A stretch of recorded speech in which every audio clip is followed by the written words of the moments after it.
इस फिल्म में एना फ्रीटिज एक पॉपुलर एक्ट्रेस थी, लेकिन उसकी डेथ हो जाती है। अब उसके कॉर्प्स को हॉस्पिटल में लाया जाता है और उसी हॉस्पिटल में एक पाव नाम का लड़का काम भी करता था और वो एना के कॉर्प्स को हॉस्पिटल की मॉर्ग पर लेकर जाता है। वहाँ पर वो उसकी एक फ़ोटो भी लेता है और उस फ़ोटो को अपने फ्रेंड्स के पास भेजता है। अब उसी हॉस्पिटल में पाव के फ्रेंड भी आ जाते हैं, जिनमें थे हावी और इवान। तो वहाँ पर पाव भी आता है और वहीं पर इवान पाव से पार्टी में चलने के लिए भी कहता है, लेकिन पाव की नाइट शिफ्ट थी, इसलिए वो मना कर देता है। बट वो ड्रग और वाइन्स वगैरह लेने के लिए बाहर जाते हैं और वहाँ पर वो वाइन्स भी पीते हैं और ड्रग की लाइन भी खींचते हैं। इसके बाद वो वहाँ पर एना फ्रीटिज के बारे में बात करते हैं। तो पाव ने उनके पास सिर्फ एक ही फ़ोटो भेजा था एना का, वो भी उसके फेस का। तो वहीं पर पाव अपने फ्रेंड्स को बताता है कि वो अभी भी हॉस्पिटल में है और रात तक वो हॉस्पिटल में ही रहेगी। तो वो अपने दोनों फ्रेंड को एना के कॉर्प्स को दिखाने के लिए लेकर जाता है। हावी को इन सब से डर लग रहा था, वो मना भी करता है बट कोई भी उसकी सुनता नहीं है और वो उस रूम में भी पहुंच जाते हैं जहां पर डेड बॉडीज़ रहती हैं। तो पहले तो पाव उनके साथ मजाक कर देता है, वो उनको दूसरी डेड बॉडी को दिखाता है जो एना की नहीं रहती है। तो वहाँ पर वो हंसने भी लगता है। अब इसके बाद वो उनको एना के कॉर्प्स को दिखाता है, जो कि अभी भी काफ़ी ब्यूटीफुल लग रही थी। तो वहाँ पर इवान एना के फेस को देखता है, उसके बाद वो उसकी ब्रेस्ट को भी टच करता है। इसके बाद वो तीनों फ्रेंड दोबारा से ड्रग लाइन खींचते हैं और वो दोबारा से एना के पास जाते हैं और वो एना को देख रहे होते हैं। वहीं पर पावो उनको बताता है कि यहाँ पर वो वुमेन की डेड बॉडीज़ को लाता रहता है और एक के साथ तो उसने सेक्स भी किया था, जो कि 17 या फिर 18 साल की लड़की थी और उसके पास उसका फ़ोटो भी था और वो उस फ़ोटो को अपने फ्रेंड्स को भी दिखाता है। तो वहीं पर इवान को एक आइडिया आता है, वो एना के साथ सेक्स करने के लिए कहता है, लेकिन हावी को ये आइडिया ठीक नहीं लगता है। बट पाव भी ऐसा करना चाहता था, तो इसीलिए पाव और हावी दूसरे रूम में चले जाते हैं और इवान एना का रेप करता है। ये सब करने के बाद वो उसी रूम में आ जाता है जिस रूम में उसके फ्रेंड थे। तो उसे एना के साथ सेक्स करने में काफ़ी मज़ा आया था, इसी वजह से अब पाव उसका रेप करने वाला था। हावी को ये पसंद नहीं रहता है और वो यहाँ से जाने के लिए भी कहता है, लेकिन इवान हावी से कहता है कि एक बार पाव को कर लेने दो, फिर हम यहाँ से चले जाएंगे। तो पाव एना के पास जाता है और वो उसके साथ भी रेप करता है। रेप करते टाइम एना का फेस बेड से नीचे लटक जाता है और एकदम से वो जिंदी हो जाती है, उसकी आंखें ओपन हो जाती हैं, लेकिन उसकी आंखों में डर रहता है और वो अपनी बॉडी को भी नहीं हिला पा रही थी। अब पाव उसे देखकर डर जाता है। इसके बारे में वो अपने फ्रेंड्स को भी बताता है। तो अब उन तीनों के पास दो चॉइस थी, या तो वो एना को हॉस्पिटल में लेकर जाएं और वो बच जाएगी, लेकिन उसके बदले में उनको जेल जाना पड़ेगा क्योंकि उन्होंने एक कॉर्प्स का रेप किया था, या फिर मानो एक सेलिब्रिटी का रेप किया था। या फिर उनके पास दूसरी चॉइस ये थी कि वो एना को मार दें, क्योंकि सबकी नज़र में एना मर गई थी और किसी को भी इसके बारे में पता नहीं चलेगा और वो बच जाएंगे। लेकिन हावी उनके खिलाफ रहता है और वो एना को पानी भी पिलाता है। उसके बाद वो एना को हॉस्पिटल गाउन पहनाता है, लेकिन इतनी वहाँ पर कोई और भी आ जाता है एक और कॉर्प्स को लेकर, तो वो तीनों छुप जाते हैं। अब वो आदमी कॉर्प्स को लेकर आता है और एना उस आदमी से हेल्प मांगने की कोशिश करती है, बट वो बोल नहीं पा रही थी और वो अपनी बॉडीज़ को भी हिला नहीं पा रही थी और वो आदमी भी उसकी बात को सुन नहीं पाता है क्योंकि अपने कानों में उसने एयरफोन लगा रहे थे। तो वो तो कॉर्प्स को छोड़कर वहाँ से चले जाता है। अब इसके बाद हावी एना की हेल्प करना चाहता था, लेकिन इवान उससे बात करने के लिए उसे दूसरे रूम में लेकर जाता है और उसे समझाने की कोशिश करता है कि हमें इसे मारना ही होगा, अगर हम इसे छोड़ देंगे तो हमें रेप केस में जेल जाना पड़ेगा। लेकिन हावी को इस बात से कोई फ़र्क नहीं पड़ता है और वो उनकी बात को मानता नहीं है और वो एना को बचाने के लिए उसे बाहर ले जा रहा होता है, लेकिन इवान उसे रोकता है। तो हावी इवान में थप्पड़ भी मारता है। इस बात से इवान को काफ़ी गुस्सा आता है और वो हावी से लड़ने लगता है और वो उसे खूब मारता है। उसकी वजह से हावी के सर से ब्लीडिंग होने लगती है और वो पूरी तरह से घायल हो जाता है। अब वो हावी को दूसरे रूम में लेकर आते हैं। उसके साथ वो ऐना को भी उसी रूम में लेकर आते हैं। तो वहाँ पर पाव हावी के ब्लड को सफा भी करता है। तो उनका डोर लॉक था, वो बाहर नहीं जा सकते थे क्योंकि पाव के पास की भी नहीं थी, उसकी कीज बाहर ही रह गई थी। तो वहीं पर पाव एक आदमी को बुलाता है ताकि वो बाहर से डोर को ओपन कर सके, लेकिन इवान पाव और ऐना को लेकर दूसरे रूम में छुप जाता है। उस आदमी का आते ही ऐना चिल्लाने की कोशिश करती है, बट इवान उसके मुंह को भींच लेता है। तो पाव उस आदमी के साथ रूम से बाहर चले जाता है। तभी इवान देखता है कि ब्लीडिंग की वजह से हावी की डेथ हो गई थी।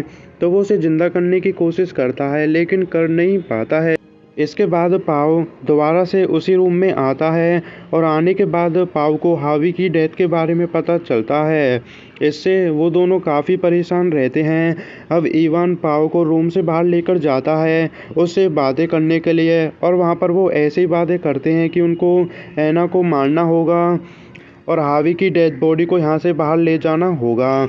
तो वो बातें कर रहे होते हैं, इतनी ही ऐना अपने बेड से उतरती है और वो हावी से एक फ़ोन को निकालती है।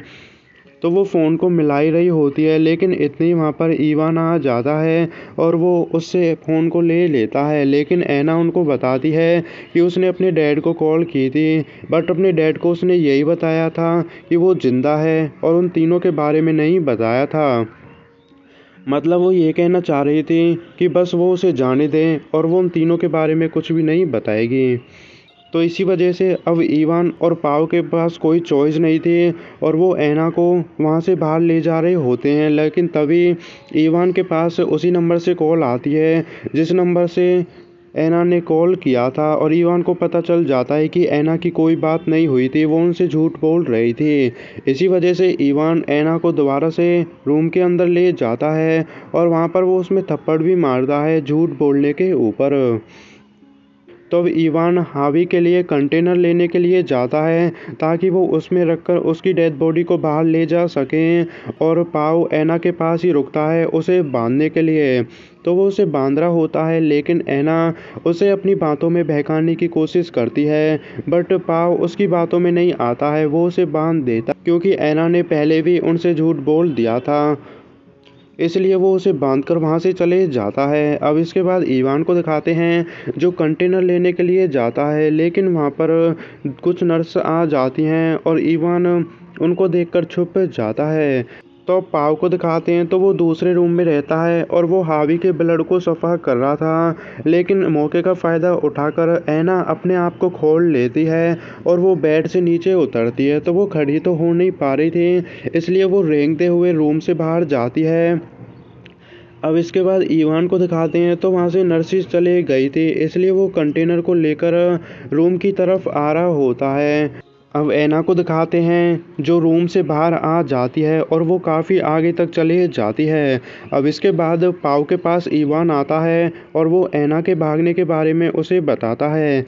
तब वो दोनों ऐना को ढूंढ रहे होते हैं। अब ऐना को दिखाते हैं तो उसके पैर काम नहीं कर रहे थे, इसलिए वो ज़्यादा दूर तक चल नहीं पाती है, और इवान ऐना को ढूंढ लेता है और वो उसे पकड़कर फिर से उसी रूम में ले आता है। तो अब उनको ऐना को मारना ही होगा और वो बेड शीट से उसे मारने का फैसला करते हैं। तो इवान बेड शीट को लेकर आता है और वो उसे पाव को देता है, मतलब कि वो पाव से ऐना को मारने के लिए कहता है, लेकिन पाव मना कर देता है क्योंकि वो कोई किलर नहीं था। लेकिन इवान भी अकेले उसे मार नहीं पाता है, तो वो दोनों मिलकर ऐना को मारते हैं। वो बेड शीट से उसके मुंह को बींचते हैं और थोड़ी देर में ऐना की डेथ भी हो जाती है। तो वो दोनों फ्रेंड कंटेनर में हावी की डेड बॉडी को रखते हैं। तो इवान तो उसे लेकर जाता है और वहीं पर इवान पाव से कहता है कि तुम्हें ऐना के सारे सबूत मिटाने होंगे। तो इवान तो वहाँ से चले जाता है। अब पाव ऐना को सफ़ा कर रहा होता है ताकि किसी को भी पता न चले कि यहाँ पर कुछ हुआ था। अब इसके बाद इवान को दिखाते हैं जो पाव की डेड बॉडी को हाईवे के साइड में छुपा देता है। अब इसके बाद पाव को दिखाते हैं तो उसने अपना सारा काम निपटा लिया था और वो वहाँ से जा ही रहा होता है, लेकिन तभी उसे ऐना की खांसने की आवाज़ आती है और उसे पता चल जाता है कि ऐना अभी भी जिंदा थी। और बट इस बार वो ऐना को मारता नहीं है, वो कोई भी एक्शन नहीं लेता है और ऐना के पास जाकर वो उसे कहता है कि तुम्हें मरने का नाटक करना होगा ताकि इवान को इसके बारे में पता ना चले। थोड़ी देर में वहाँ इवान भी आ जाता है और वो ऐना को देखता है, लेकिन उसे लगता है ऐना मर गई है क्योंकि वहाँ पर ऐना मरने का नाटक कर रही थी। तो वो दोनों वहाँ से चले जाते हैं। अब वो एलिवेटर के पास पहुँच जाते हैं, लेकिन इवान एकदम से शॉक्ड हो जाता है। ऐसा लगता है कि जैसे उसे कुछ याद आ गया हो और वो अपने वैलेट को चेक करता है। उसे पता चलता है कि उसका कार्ड तो रूम में ही रह गया है। तो वो वापस से रूम में जाता है, पाव उसे रोकने की कोशिश करता है बट वो रुकता नहीं है और रूम में जाकर वो देखता है कि ऐना अभी भी जिंदा थी और वो पाउंड को पहन रही थी।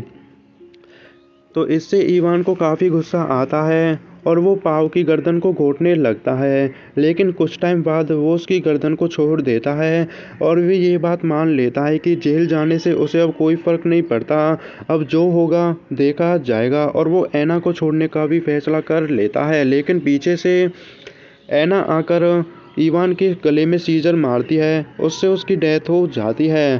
तो पाव उठता है और उसकी आंखों में आंसू रहते हैं और वो ऐना से कहता है कि इवान रुकने के लिए तो मान गया था, फिर तुमने उसे क्यों मारा। लेकिन इतने ही ऐना पाव के पेट में भी सीजर मारती है और वो नीचे गिर जाता है। उसके बाद ऐना उसमें कई बार सीजर मारती है और वो उसे मारती ही रहती है। उसके बाद उसके फेस को दिखाते हैं, उसकी आंखों में आंसू रहते हैं और फेस पर खून लगा हुआ रहता है और यहीं पर फिल्म ख़त्म हो जाती है।